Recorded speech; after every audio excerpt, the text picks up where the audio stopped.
अस्सलामुअलैकुम प्यारे बच्चों, बूझो तो जाने के सेगमेंट के साथ मैं हूं आपकी दोस्त माहम ऋषि टोकर। मैं आज लाई हूं आप सबके लिए नहायत मज़ेदार और दिलचस्प पहेलियां। तो चलते हैं अपनी सबसे पहली पहेली की तरफ।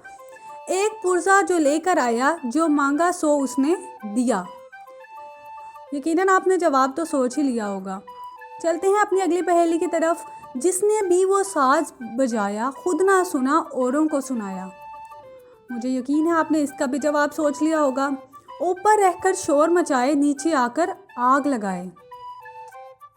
अब हम चलते हैं अपनी चौथी पहेली की तरफ। रत्ती भर सा पेट, खा गई सारा खेत। यकीनन आपने जवाबात तो सोच ही लिए होंगे। तो चलते हैं अपनी आज की पांचवी पहेली की तरफ। वाह खुदाया तेरा काम, बाहर हड्डी अंदर चाम। अब हम चलते हैं अपने आज के सेगमेंट की आखिरी पहेली की तरफ। ऊंट की बैठक, हिरन की चाल, अजब वो जानवर दुम है ना बाल।